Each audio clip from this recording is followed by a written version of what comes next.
Hello बच्चों, आप सभी का इस वर्चुअल क्लासरूम में फिर से स्वागत है। और आज हम उपस्थित हुए हैं अपना एक नया टॉपिक लेकर। और यह टॉपिक होगा कक्षा छठी के सामान्य विज्ञान पुस्तक से।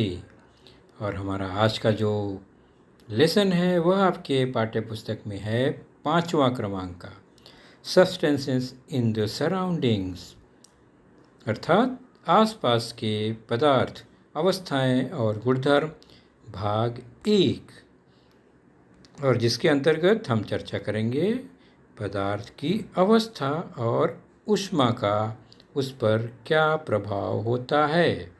और मैं हूँ आपका वर्चुअल मार्गदर्शक Ajay Kumar Maurya, MCGM virtual classroom Dadar से। तो हमारा आज के प्रमुख घटक कौन से हैं?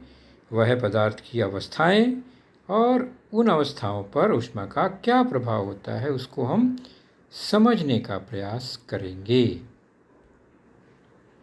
तो सबसे पहले आसपास के पदार्थ ही देखेंगे और निश्चित है कि आप इन सभी पदार्थों से अवगत हैं, परिचित हैं, जानते हैं। पहला है दूध, दूसरा धुआं, तीसरा है पानी, जिसमें से दूध और पानी जो है वह तरल है, बहता है, प्रवाही है। और गैस जो है वह भी प्रवाहमान है लेकिन तरल नहीं है, उसको हम उड़ेल नहीं सकते हैं। सामान्य भाषा में पानी और दूध को हम पी सकते हैं, हवा को हम खा नहीं सकते, पी नहीं सकते।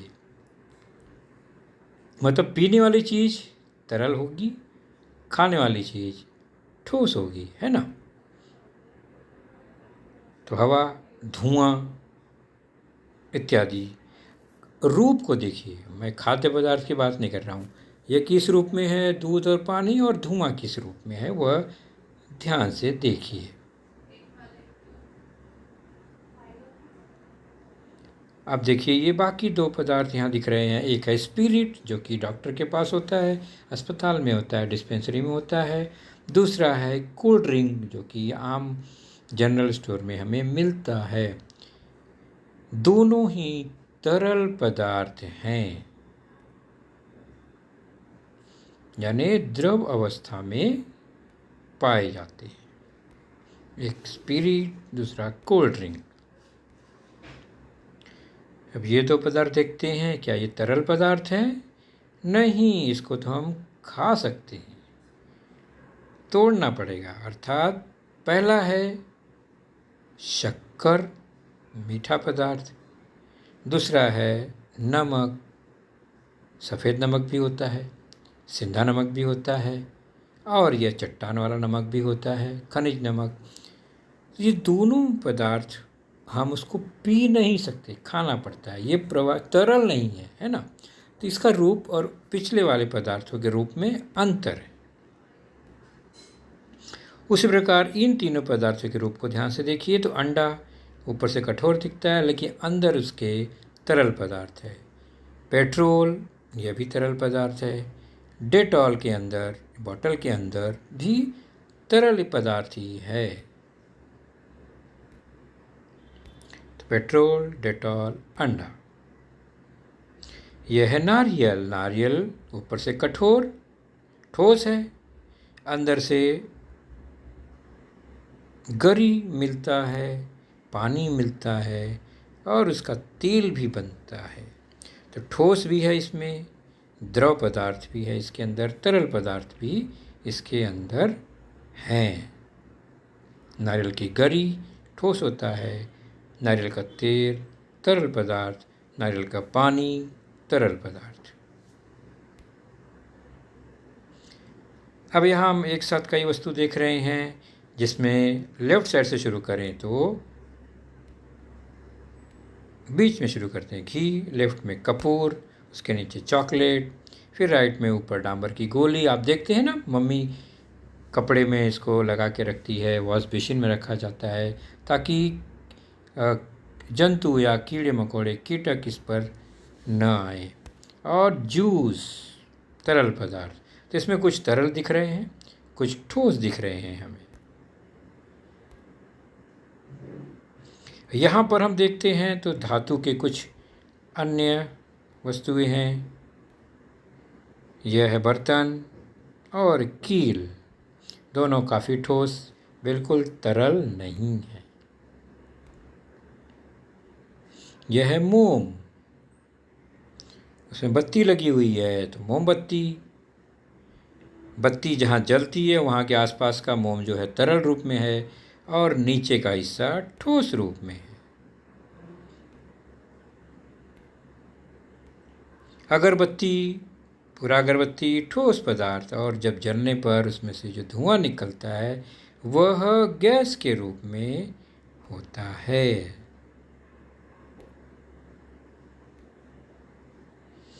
तो हमने जितने पदार्थ देखे उनमें कुछ पदार्थ ठोस रूप में हैं, कुछ तरल रूप में थे, तो कुछ जो है वो गैस रूप में थे। चलिए अब हम पानी को देखते हैं ध्यान से। इस बर्तन में पानी है तरल रूप में, है ना। यही पानी जब हम डीप फ्रीजर में रखते हैं, फ्रिज के अंदर, यानी उसका तापमान बहुत कम करते हैं, ठंडा करते हैं, तो वह जम जाता है और बर्फ बन जाता है। पानी ही था, तरल था, लेकिन ठंडा कर दिया तो बर्फ बन गया।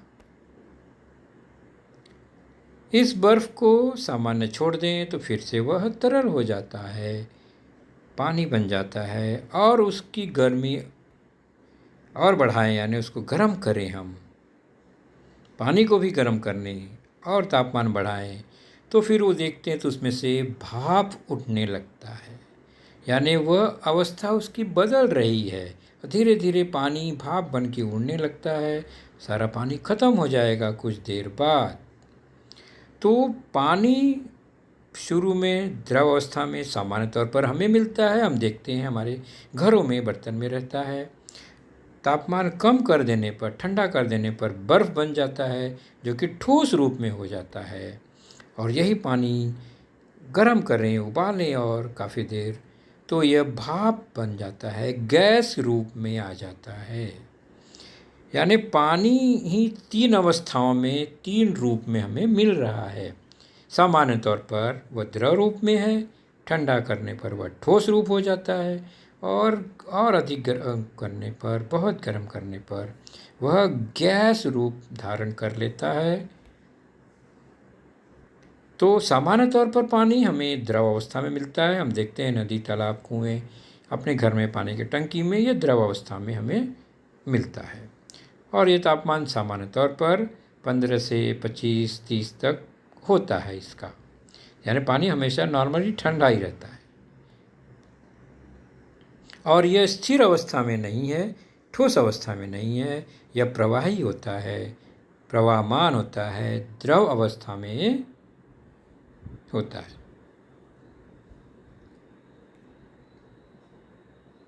तो यह प्रवाहमान पदार्थ है, ढलान की ओर यह बहता है, प्रवाही पदार्थ है, प्रवाहमान पदार्थ है।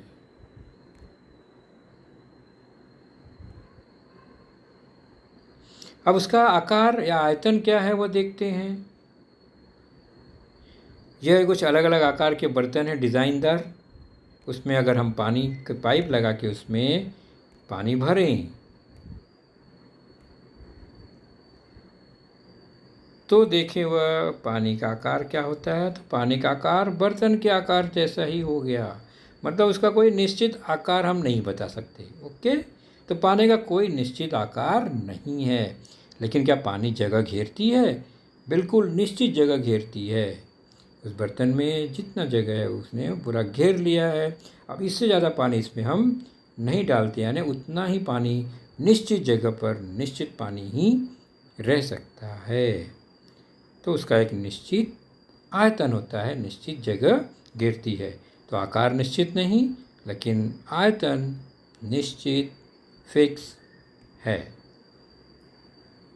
तो आकार नहीं है, जिस बर्तन में रखो उसी आकार का हो गया। तो निश्चित आकार नहीं, लेकिन निश्चित आयतन, वॉल्यूम जरूर होता है। तो हमने बहुत सारे वस्तुएं और बहुत सारे पदार्थ देखिए, कागज़, लकड़ी, बादल, प्लास्टिक, चमड़ा, पत्थर, धुआं, पानी, बर्फ, दूध, चूना, कपास, मोम, दही, रेत, लोहा, मिट्टी, हवा, भाप और असंख्य पदार्थ हैं। ये सभी पदार्थों को निरीक्षण करें तो वो हमने जो अवस्था रूप देखा उनमें से तीन में से किसी न किसी रूप में यह होता है। या तो वह ठोस रूप में होगा, या तो वो द्रव रूप में होगा, या तो वो गैस रूप में होगा। तो पदार्थ जिसमें पानी का हम उदाहरण लेते हैं तो किन अवस्थाओं में पाया जाता है? तो बर्फ रूप में पानी पाया जाता है, उसकी अवस्था है ठोस। तो पानी अगर बर्फ रूप में है तो हम वह ठोस रूप कहते हैं पदार्थ का। तरल रूप में है तो वह पानी है, जो कि द्रव अवस्था होती है। और अगर भाप है तो उसको हम कहते हैं गैस अवस्था। तो अवस्था कितनी होती है पदार्थों की? तीन, ठोस, द्रव, गैस। तो इसीलिए पानी भी पदार्थ है, तो पानी की भी तीन अवस्था है, बर्फ, पानी और भाप। सामान्य तापमान पर पानी, ठंडा कर देने पर बर्फ, गर्म कर देने पर ज़्यादा भाप बन जाता है। तो ध्यान रखिए, पदार्थ की प्रमुख तीन अवस्थाएं हैं। एक होता है ठोस, दूसरा होता है द्रव, तीसरा होता है गैस। सॉलिड, ठोस, लिक्विड, द्रव एंड गैस। तो उसका सबसे अच्छा उदाहरण है बर्फ, जो हम आसानी से देख सकते हैं, देखते भी हैं कि पानी भी तीन अवस्थाओं में हम देखते हैं।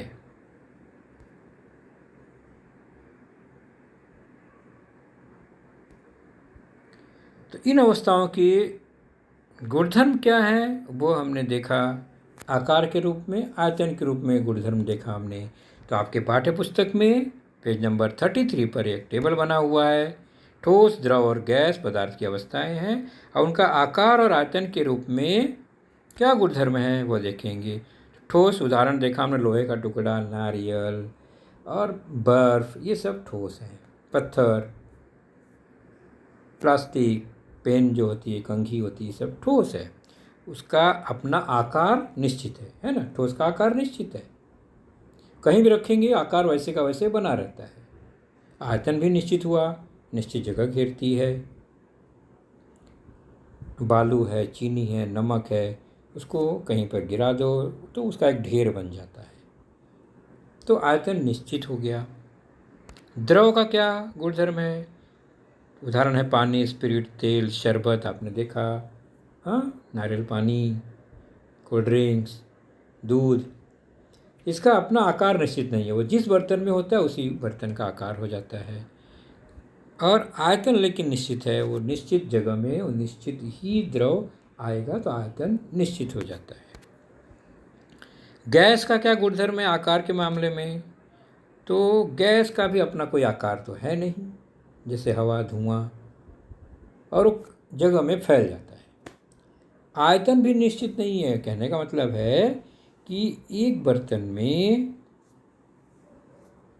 उसी बर्तन में हम कम गैस डालें, वो फैल जाता है, उसको दबा के हम उतना ही गैस को छोटे बर्तन में भी रख सकते हैं। यानी आयतन भी निश्चित नहीं है। सेम आकार के बर्तन में, पात्र में कम अधिक आयतन वाले गैस को भरा जा सकता है। पानी के लिए ऐसा नहीं है। पानी एक बार भर गया तो उससे ज़्यादा पानी उसमें हम नहीं भर सकते। गैस अगर हमने छोड़ दिया तो फैल जाएगा, हमें लगेगा भर गया, लेकिन हम दबाव डालेंगे तो गैस और भी उसमें भरा जा सकता है।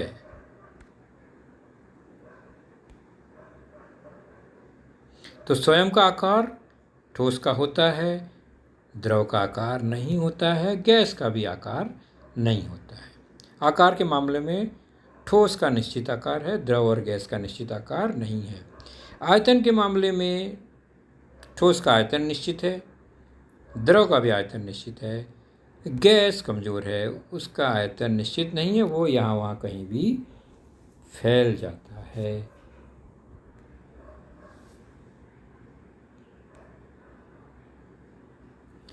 तो ये रहे आसपास के पदार्थ, उनकी अवस्थाएं, 3 अवस्थाएं, ठोस, द्रव और गैस।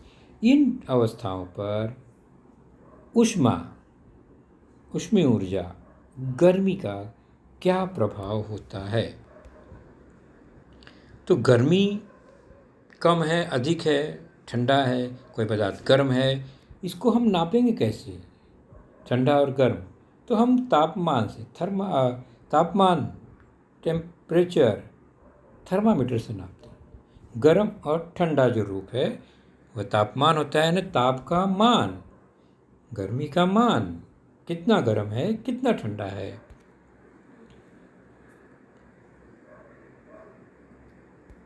चलिए देखते हैं कोई उदाहरण।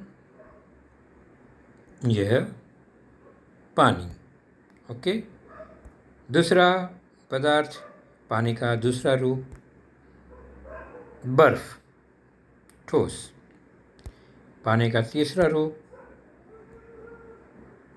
गर्म करेंगे तो वह भाप बनने लगता है, गैस। अगर इनके ताप को मापें, यानी कितना ठंडा है, कितना गर्म है, थर्मामीटर से अगर नापें तो पानी, बर्फ और भाप का तापमान अलग अलग मिलेगा। पानी का तापमान सामान्य तौर पर 25 डिग्री सेंटीग्रेड तक ज़्यादा से ज़्यादा होता है, यानी वो ठंडा ही है, तो बेसिक नेचर उसका ठंडक ही है। 13 से 25 तक सामान्य तौर पर आसपास हमें मिलता है ये। बर्फ़ का तापमान, यानी पानी बर्फ़ कब होगा, जब उसका तापमान 0 डिग्री तक पहुंच जाता है, 0 डिग्री 0 अंश सेंटीग्रेड। तो बर्फ़ का तापमान 0 अंश सेंटीग्रेड होता है। और पानी को गर्म करते करते उसका तापमान अगर हम बढ़ाते बढ़ाते 100 अंश सेंटीग्रेड तक ले जाएं तो वह अपना रूप बदल देता है। पहले पानी से, बर्फ़ से पानी से फिर वो भाप बन जाता है 100 अंश सेंटीग्रेड पर। तो 3 विभिन्न तापमान पर पानी का अलग अलग रूप आप देखते हैं, यानी तापमान बढ़ गया तो पानी, द्रव जो है वो गैस बन जाता है। ठोस जो है द्रव बन जाता है तापमान बढ़ने पर। ठीक उसी प्रकार भाप का तापमान कम करें तो वह द्रव बन जाएगा, द्रव का तापमान कम करें तो वह बर्फ या ठोस बन जाता है।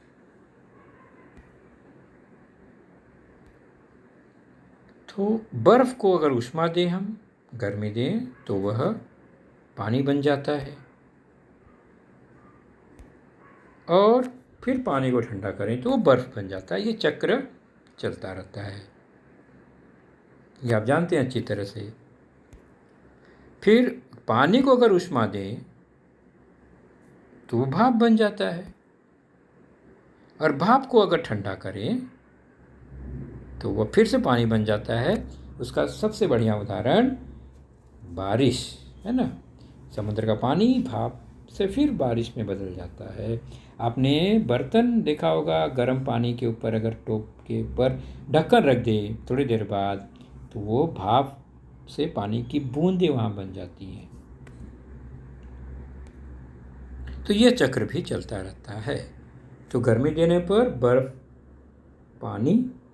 पानी को गर्मी दिया, ऊष्मा दिया तो भाप बन गया, भाप को ठंडा किया तो पानी बन जाता है, पानी को और ठंडा किया तो वो बर्फ बन जाता है। तो यहाँ पर पानी का रूपांतरण होता है ऊष्मा के देने से और ऊष्मा के लेने से। उसी प्रकार सभी ठोस को अगर हम ऊष्मा दें अलग अलग तापमान पर, वह द्रव में बदल जाता है, और फिर द्रव रूप को ठंडा करें या ऊष्मा कम करें तो वह ठोस में बदल जाता है। और द्रव को और अधिक गर्म करें, ऊष्मा बढ़ाते जाएं, तापमान बढ़ाते जाएं, तो वह गैस रूप में आ जाता है। और गैस रूप को ठंडा करें तो फिर से वह द्रव रूप में आ जाता है। ये सामान्य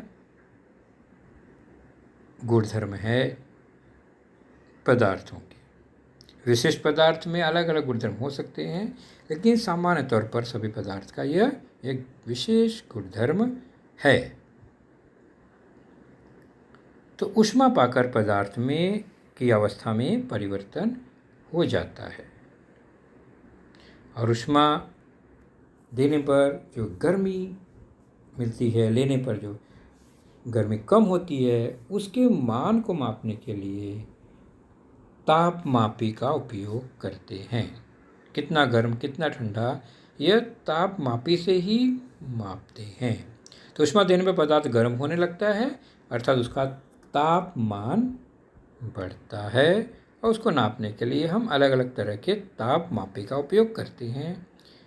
तो ये आजकल के डिजिटल थर्मामीटर तापमापी हैं, जो कि एक है जो पारे की घुंडी से तैयार होता है ना, घुंडी में पारा रखा होता है, वह पारा कम ज़्यादा होता है और उसको वह मापता है। और एक है शुद्ध रूप से डिजिटल है, मतलब उसमें कोई लिक्विड पदार्थ नहीं है, वह केवल रेडिएशन द्वारा, विकिरण द्वारा ही तापमान को पकड़ लेता है बिना स्पर्श किए।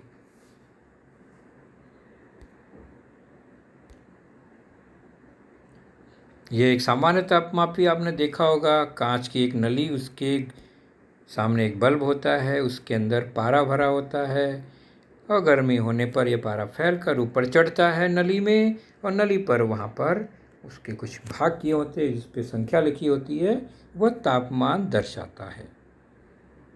सामान्य तापमापी कांच का बना होता है, ये हमने देखा है।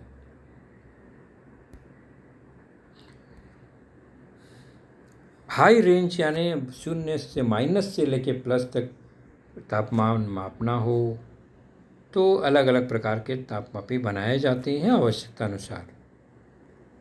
यह भी एक तापमापी है जिसमें आपने देखा एक गोल गुंडी यानी बॉल है, उसके अंदर पारा भरा होगा, वह पारा ऊष्मा पाकर कांच की नली में फैलता है और पारा ऊपर चढ़ता है। जहाँ पर रुक जाएगा उसके ताप को उसके बगल में लिखी गई संख्या से हम मैच करते हैं, नोट कर लेते हैं।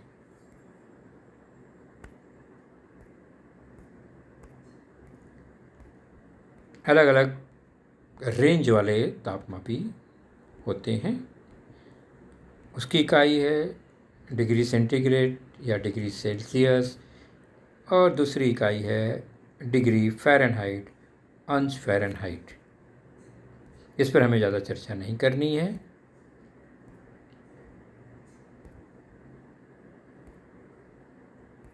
अब चलते हैं पेज नंबर 34 पर, कुछ जानकारी है उसको चेक कर लेते हैं। उबलता हुआ पानी, जमने वाला पानी, हवा शरद ऋतु में रात के समय, हवा ग्रीष्म ऋतु में दोपहर के समय, फ्रिज के भीतर का तापमान, फ्रिज के अंदर का तापमान, फ्रीजर के अंदर का तापमान और शरीर का तापमान वह कितना होता है हम मैच करा लेते हैं, हम जानकारी को नोट कर लेते हैं। सबसे पहले उबलता हुआ पानी, हमने देखा भाप बनता है 100 डिग्री सेंटीग्रेड पर। जमने वाला पानी, पानी बर्फ़ बनता है 0 डिग्री सेंटीग्रेड पर। हवा शरद ऋतु में ठंडी होती है, ठंडक महसूस होती है तो 15 अंश सेंटीग्रेड से कम होता है। गर्मी के दिनों में खूब गर्मी लगती है, दोपहर में 35 डिग्री से अधिक होता है। हमारे शरीर से तापमान उसका धीरे धीरे बढ़ना लगता है तो गर्मी महसूस होती है। फ्रिज का तापमान वह 5 डिग्री से कम होता है, अर्थात पानी बर्फ़ नहीं बनेगा, पानी ही रहेगा लेकिन ठंडा हो जाएगा। फ्रीजर के अंदर का तापमान 0 से काफ़ी नीचे माइनस है तो वह पानी बर्फ़ बन जाता है। और सामान्य तापमान जो होता है हमारे शरीर का स्वस्थ लगभग 37 डिग्री सेंटीग्रेड 97 डिग्री फ़ारेनहाइट के आसपास होता है। इतना तापमान हो तो हम मानेंगे कि हमें बुखार नहीं है, हमारा शरीर नॉर्मल है। उसी प्रकार आपके पाठ्य पुस्तक में एक खेल दिया गया है पेज नंबर 41 पर। उसमें हमें अवस्था को लिखना है दिए गई घटना को पढ़कर। स्वाध्याय में है ये पेज नंबर 41 पर। पहला ही स्वाध्याय है, एक कहानी है, उसमें कोष्ठक के बगल में पदार्थ का नाम है, उसकी अवस्था को हमें लिखना है। जैसे सूर्य के प्रकाश वाले दिन पार्क में रिया और गार्गी गेंद। तो गेंद क्या है? तो गेंद का वह अवस्था है ठोस। तो हमने इस तरह भरना है। के साथ खेल रही थी, गार्गी को प्यास लगती है, इसलिए रिया ने उसके लिए नारियल पानी। तो नारियल पानी, नारियल नहीं है पानी, नारियल पानी। तो यह कौन सा अवस्था है? प्यास बुझाने का द्रव। सिर्फ नारियल होता तो ठोस, नारियल पानी है तो द्रव। इतने में हवा, हवा कौन सी अवस्था है? गैस। हमें यहाँ ठोस, द्रव या गैस ही भरना है। तो हवा बहने लगी। और वर्षा, वर्षा कौन सी अवस्था है? द्रव। तो वर्षा भी होने लगी। वे दोनों शीघ्रता से घर आईं। अपने कपड़े, कपड़े पदार्थ का ठोस रूप है, बदले और उनकी माँ ने उन्हें एक एक प्याली, प्याली मतलब बसी, चाय की प्याली, कप प्लेट, एक कप। तो कप जो है ठोस है। गरम गरम दूध, दूध क्या है? द्रव पदार्थ है। तो एक गरम दूध पीने के लिए दिया। तो हमने यहाँ क्या भरा? जो वस्तु पदार्थ है वहाँ कोष्ठक में उसके बगल में उसकी अवस्था को हमने लिखा। और आप भी आसानी से इसको कर सकते हैं। अपने टेक्स्ट बुक से पेज नंबर 41 जरूर देखिए, उसमें यह प्रश्न है। तो बच्चों, आज का लेसन हमारा यहीं तक सीमित रहेगा। अगले लेसन में फिर मिलेंगे। Goodbye, take care, thank you.